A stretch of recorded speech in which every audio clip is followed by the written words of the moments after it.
प्रकार घडलेला आहे आता इथे बोगस मतदान चालू होतं. अहिल्यानगर शहरातील हा प्रभाग क्रमांक 3चं हे मतदान केंद्र आहे, आनंद शाळा गुलमोहर रोड.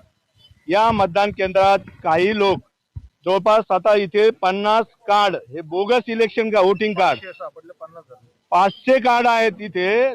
50 रेड हँड पकडले इथं विरोधी उमेदवारांनी आणि हे सगळं पोलिसांना दाखवलंय, निवडणूक अधिकाऱ्यांना आरवलं आणि सर्वांना दाखवलंय.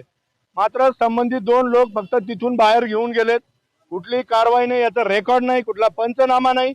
इतकं बोगस 400-500 मतदान जर बोगस होणार असेल, आमच्या उमेदवारांनी शिवसेनेच्या उमेदवारांनी ते रेड हँड पकडले आणि याचं सगळं व्हिडिओ शूटिंग आहे. एवढं सगळं असताना जर त्यांच्यावर कारवाई करायच्या ऐवजी जे पकडतात, जे ही प्रक्रिया सुरळीत व्हावी याच्यासाठी प्रयत्न करतायत ते उमेदवार, त्या कार्यकर्त्यांवर जर दडपशाही होणार असेल तर मग कशाला घेता निवडणुका? गुंडाळून ठेवा आणि डायरेक्ट तुमचे उमेदवार तुम्ही जाहीर करून टाका की हे यांचाच अधिकार आहे लोकशाहीत, बाकी त्यांना अधिकार नाही. काय चाललंय? अहिल्यानगरचं बिहार नाही, बिहारच्या पुढची परिस्थिती केली आहे. 500 वोटिंग कार्ड बोगस आणि 1-2 माणसांकडं. हे अतिशय निषेधार्ह आहे आणि या ठिकाणी जे चाललंय म्हणून आम्ही मागणी करत आहोत. इथे शिवसेना आणि समविचारी उमेदवारांच्या वतीने अशी मागणी करत आहोत की हे सगळे जे बोगस वोटिंग झालेलं आहे या ठिकाणी या सगळ्या कार्डच्या आधारे हे सगळं तपासलं पाहिजे आणि ते वोटिंग रद्द झालं पाहिजे.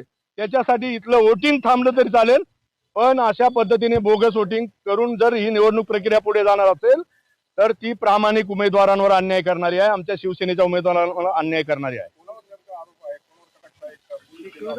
आता ते पोलिसांचं काम आहे. पोलिसांनी त्याला तपासलं पाहिजे. त्यांना रेड हँड पकडलेत, त्यांना पोलिसी काक्या दाखवला असता 1 मिनिटात त्यांना त्यांचं ते कोण आहेत, त्यांचे धागेदोरे कुठे आहे, त्यांचा आका कोण आहे 1 मिनिटात कळालं असतं. मात्र ते पब्लिक मधून बाहेर काढून न्यायचे आणि रबादबा करायचं. ही जी पॉलिसी इथं राबवली जाते आहे ही अहमदनगरचा सुज्ञ मतदार बघतोय, अहिल्यानगरचा सुज्ञ मतदार बघतोय आणि याची किंमत जे अशी कृत्य करतायत, जे मतदान प्रक्रियेला गालबोट लावतायत त्यांना इथला मतदार धडा शिकवल्याशिवाय राहणार नाही.